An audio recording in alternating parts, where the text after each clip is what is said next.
Welcome back to Southern Extreme TV. Thanks for hanging out with me today. Guys, today we are talking about calling coyotes.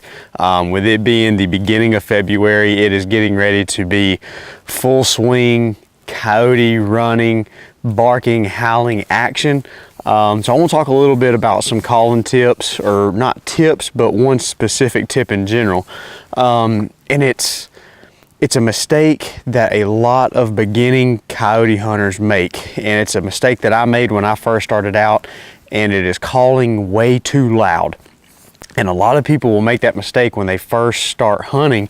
They think they need to call as absolutely loud as possible, and it makes sense when you start out, because you're thinking, well, I need to cast this sound as far as I can get it, because the idea is that you want to play it as loud as possible to get a bigger radius of animals to hear you.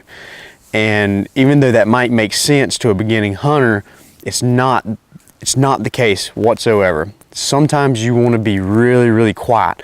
Sometimes even deathly quiet, to where you just think, man, there's just absolutely no way that a coyote or a fox or a bobcat, whatever it is, there's no way that they're going to hear this call, and there's no way they're going to come in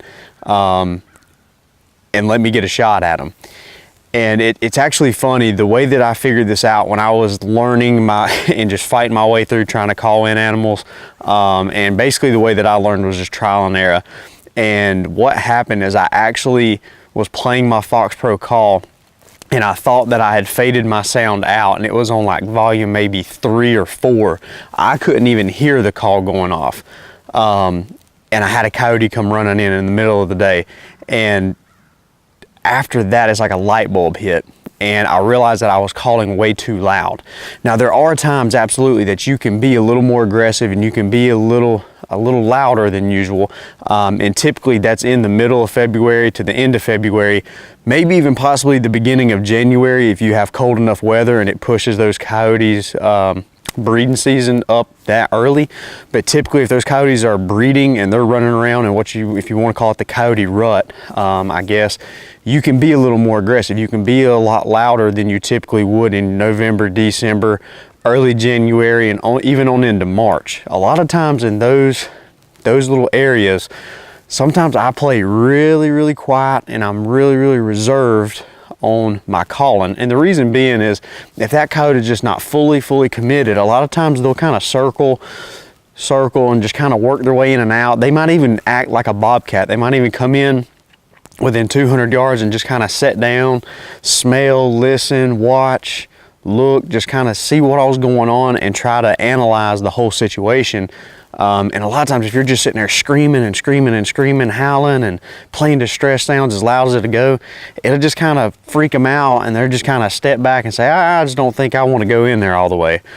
But if you've got a little vole squeak playing, maybe a baby cottontail distress playing, and playing it really soft, a lot of times that'll pique their curiosity just enough to pop out on the edge of that field, or to pop out inside that little patch of hardwoods to kind of take a look and see what's going on. And that sometimes can give you an extra shot and put a couple extra coyotes in the back of your truck. So that's one of the best tips that I can give you guys starting out if you're new to coyote hunting, is do not play too loud. Actually start out playing soft and build your way up. And it's just one of them things where you can listen to people call on YouTube, and a lot of times that is very, very difficult to tell exactly how loud that they're calling, because video cameras they're designed to make really loud stuff quiet and make quiet stuff a little bit louder, just so you have that perfect balance to be able to hear it. So it's very, very difficult. The best thing I can suggest is to go out and start quiet, work your way up, and grind it out. Or if you have somebody that's a family member or a friend who is into coyote hunting, go ask them if you can go with them and just sit and listen. Just kind of sit back, listen to the way that they call, listen to the tone that they play their sounds at, or listen to the tone that they're blowing on their manual mouth calls or hand calls, whatever it is, and just listen to that. And that's probably the best piece of advice I can give you guys. If you are struggling calling in coyotes, and you're struggling getting them to come in and commit to your call, there's a chance that you're calling way too loud and you're overbearing those coyotes. So try to back it off a little bit. have some good long pauses. Have 3 to 4 minute pauses in between your call sets. You know, play a rabbit distress for a little while, fade it out, let things die down, kind of get quiet, and then start back playing again. I mean, you're talking about a cottontail rabbit in this part of the country. We don't have jackrabbits or anything like that, and I can't speak for a jackrabbit because I've never heard one in person as to how loud they are. But our eastern cottontails that we have here, I mean, they're not big rabbits, so they're not going to make a whole lot of noise.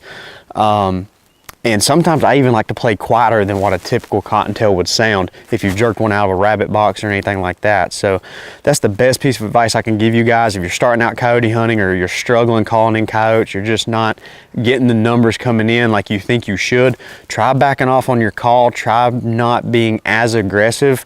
And I think that will help you guys out a whole lot. And again, it's a lot about judging. It's a lot about judging the time of year, trying to judge those coyotes, how they're reacting. And it just comes with going out in the woods, and it comes with hunting them. You take all of that stuff into consideration, and then you dump that into your calling sequence to try to figure out exactly what those coyotes want to hear. So if you guys are struggling, quieten down a little bit, call soft and slow. I promise you guys, you're going to put a lot more fur in the back of your trucks this coyote season. As always, guys, I cannot thank you enough for watching my channel here at Southern Extreme TV. If you enjoyed today's video and you want to keep up to date on all of my videos that I'm going to be coming out with in the future, hit that subscribe button in the top left corner. It will mean the absolute world to me, guys. Trying to grow this thing to about 100,000 subscribers. We just got started out. We've been doing this thing for about a year now. We just crested about 4,000. We're at about 4,500 subscribers. So make sure you hit that subscribe button, because every one of you guys means the world to me for hitting that. Thank you again for taking time out of your busy day to hang out with me. I'll be sure to see you guys on all of my upcoming videos coming out in the future.